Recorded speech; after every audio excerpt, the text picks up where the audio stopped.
comencem per aquí. Vostè qui és? Jo em dic Laia. Laia. Ah, la Laia, l'emprenedora. Molt bé. No, en sèrio. Laia, què més, carinyo? Laia Mateu. Laia Mateu, estupendo.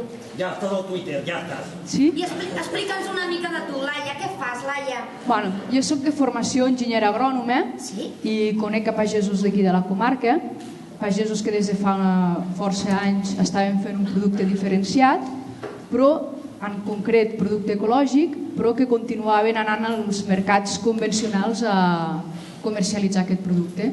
Aleshores, amb la meva parella, que també és enginyer agrònom, doncs vam decidir proposar-los un nou projecte de comercialització. En aquest cas, el que vam decidir és juntar uns quants pagesos de la comarca i comentar-los si els semblaria correcte de fer pinya tots plegats, punt important. Sí, molt important. Vendre pinya només. Exacte. Perquè el senyor de la sang ho deia, això també de la pinya. Menjar molta pinya, treure aquest suc que no sé d'on. Sí, què més, Laia? Treballar en grup i buscar la manera de guanyar-nos millor les garrofes. I d'aquesta manera... Garrofes? No tenim suc de garrofa. Bueno, tinc un vocabulari bastant adherit a la terra. Laia, estupendo. No tenim res a dir del teu vocabulari, carinyo. Només que ens recorda els nostres sucs, que tenim un gran sortit. Sí, jo crec. Bueno, en tot cas, el fet és que vam decidir muntar una plana web i arribar a la gent de l'àrea metropolitana de Barcelona a través de cistelles. Aquestes cistelles les portem a les cases i porten les fruites, les verdures i els productes d'un obrador que també vam tirar endavant quan iniciàvem el projecte. Per tant, fem fruita, verdura, pans, pastisseria i mermelades.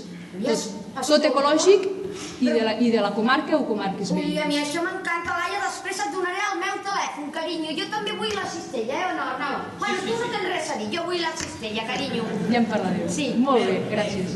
Fem una cosa, ens presentem així una mica tots. El que passa és que tenim poc temps perquè m'estan dient que ve l'alcalde i que ve l'alcalde. Vostè, perdoni, com es diu? Jo soc en Pere Moreno. Encantat. De música. I vostè què emprèn? Nosaltres tenim una empresa des de fa 20 anys que es dedica a les cases de colònies i instal·lacions juvenils. A partir d'aquí el que mirem és com aprofitem la casa o l'instal·lació per poder ofertar un ventall molt ampli d'activitats. Escoles, famílies, entitats de lleure, etc.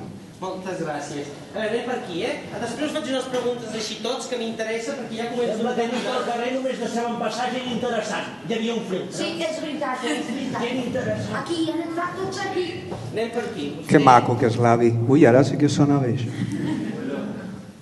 Doncs jo em dic Edgar, vinc de l'associació Sarau, una entitat que es podria dir de lleure, i el que ens agrada per fer Sarau és aplegar gent molt diversa, gent amb realitats diferents, amb un mateix espai de lleure.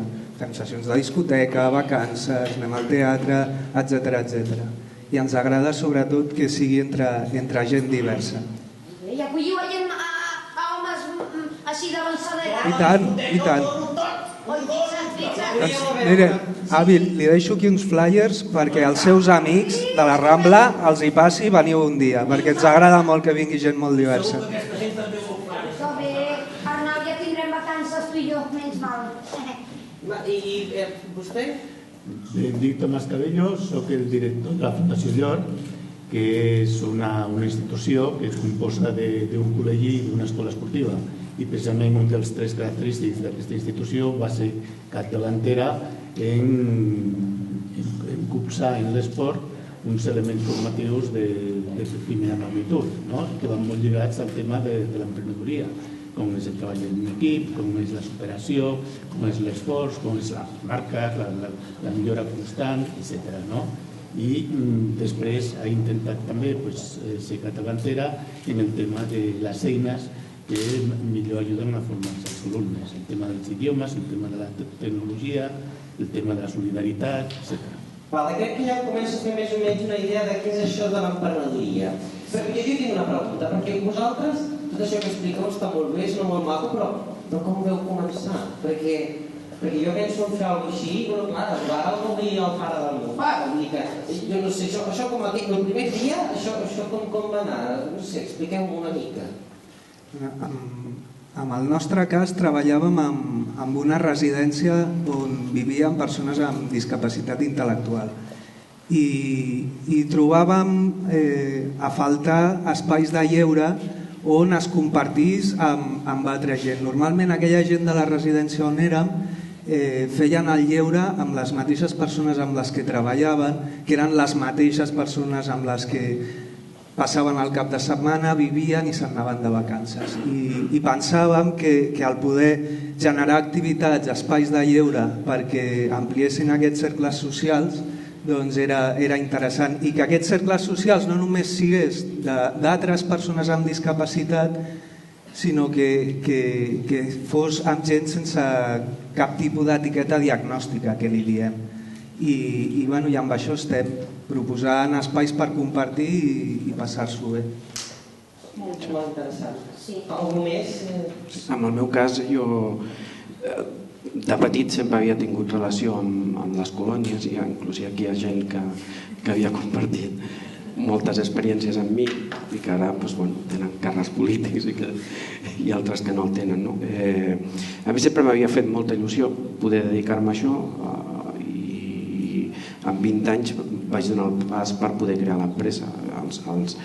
Els inicis sempre són certament complicats perquè tu no tens experiència i tampoc tens finançament, per tant, però tens altres avantatges que són les teves ganes, la teva il·lusió i l'esforç diari que fas. Ara que comentes això del finançament, perquè clar, d'on surt això? I més ara, però als principis on veu anar, on us van donar suport, tant per dir com creu aquest equip per començar i on trobo aquests diners que també necessito per fer funcionar aquest equip.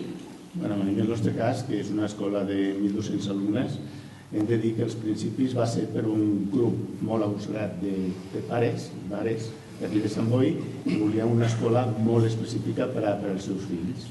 I es van ajuntar, en aquell moment no tenien ni edifici, ni tenien terreny, ni tenien permisos, i van trigar molt posteriorment a tenir-los després, i el que van fer va ser demanar microcrèdits, 18.000 pessetes dels anys 74, els van ajuntar moltes famílies i en això van començar a posar el que seria el primer totxo de l'escola. Van començar primer en una aula, després en 2 aules, després en 3 aules i van anar pujant i es va fer gran. Els fills, així podem fer-ho de l'estació espacial aquesta? L'estació espacial podria començar amb una oficina, amb una miniatura d'un coet, per exemple, i després anar fent oficina. Sí, però el cas, igual que molts altres projectes, és una evidència que per tirar endavant un projecte no cal tenir-ho tot. Cal tenir la idea clara, molta il·lusió i després posar-li moltes ganes, molta feina, comunicar-ho per contagiar a unes altres persones i que s'apuntin al carro i tirar-lo endavant. Sobre això del creixement i de com la gent es va assabentant, jo de les cistelles tenia una pregunta. Perquè quan algú va fer unes cistelles d'aquestes, se suposa que a part que volen el menjar tenen uns valors que comparteixen, suposo. Com heu anat donant a conèixer això? Vull dir, vau començar amb poqueta gent i ha anat ampliant, suposo? Nosaltres vam començar amb el boca-orella i per tant la primera setmana vam fer 7 cistelles, que van ser les dels amics. I a poc hem anat creixent i ara estem al voltant de les 350 cistelles a la setmana. M'imagino que vaig haver de posar 7 cerveses seguides, em va costar, Tornant un moment als inicis, el primer que vam fer va ser plantejar-ho en veu alta i des que ho vam plantejar vam trigar un any a fer-ho realitat. I en aquest plantejament ho vam dir a gent, va haver-hi gent que s'hi va apuntar, gent que no s'hi va apuntar, i és un procés que va madurant i que en un moment donat també és de dir, creiem que ja és prou madur, anem a obrir la paradeta perquè si no tampoc no començaries mai. I abans d'obrir la paradeta vam fer un pla d'empresa, vam veure quants diners necessitàvem per obrir la paradeta, vam veure quants ens teníem nosaltres, cadascú va portar bastants diners, si no els tenia va demanar un préstec inicial per començar el projecte, i a més vam anar al banc a demanar un altre préstec. I quan el banc va veure que nosaltres érem els primers que invertíem els nostres estalvis o que fins i tot demanàvem un crèdit per poder-ho tirar endavant, doncs també ens va donar els diners. Això era l'any 2008. Important, que ara no te'l donaria. Sí, no? Aquesta dada que l'he vist incisiva allà. I ara el 2008, això intenta-ho ara, però S'ha de tenir esperança que aquí amb ganes tot sortirà. S'ha de tenir esperança, tu poca ja, però la resta encara tenim esperança, Tinc esperança Sí, encara amb tenim. tot això que estem aprenent davant de l'alcalde que darem. Molt bé, Molt bé. perquè jo et dic una cosa, d'aquí jo extraig cap a mi, que aquí hi ha gent amb molt de cor, i amb ganes i amb força, i això és un gustasso, Arnau. És fantàstic. Sí, és un fantàstic. gustasso. Només una última coseta. I ara què? Ja hem arribat aquí. Voleu créixer més? Què és créixer per vosaltres? O on voleu anar a parar? Home, amb el cas nostre, si em permeto, explicaré una mica també el tema del finançament d'inici molt curt. Com ens van financiar, perquè és un cas també interessant. O sigui, nosaltres partíem de moltíssima il·lusió, moltíssimes ganes, però no teníem un duro. Només, en el meu cas particular, pràcticament tenia, em sembla que eren 125.000 pessetes, perquè eren pessetes, evident, que jo li havia donat a la meva mare i ella em ficava amb accions de Repsol i quan li vaig explicar m'ho va tornar. I jo el que vaig fer va ser adquirir una empresa que estava enfonsada i llavors vaig renegociar el deute i en tots els proveïdors que tenia el deute, i això em va permetre d'inici no tindre que financiar-me, sinó que anar en funció de lo que anaven cobrant dels grups que feien i dels contractes que estaven venent, poder renegociar el deute i poder pagar-ho, no? El primer any la nostra empresa ha de recordar que va facturar 4 milions i mig de pessetes. Ara estem a 7 milions d'euros. Vull dir, com podeu veure, el pas és important i estem assolint, jo crec que els objectius.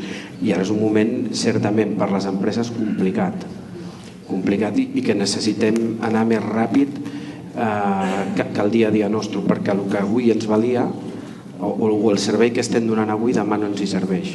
I això és fonamental perquè l'empresa pugui continuar endavant. Bé, algú vol afegir alguna coseta més, alguna cosa que se l'hagi quedat allò amb ganes de dir? Jo amb tot això crec que ja anem integrant idees. Sí, jo m'he quedat encantada, el vaig donar un petó perquè m'he quedat encantada, de La veritat, cosa de deixar-vos Sí, aquí. Fem una cosa, senteu-vos on estàveu i ja si de cas quan arribi doncs us guinyo xulo i us aparteu. Petó, moltíssimes gràcies.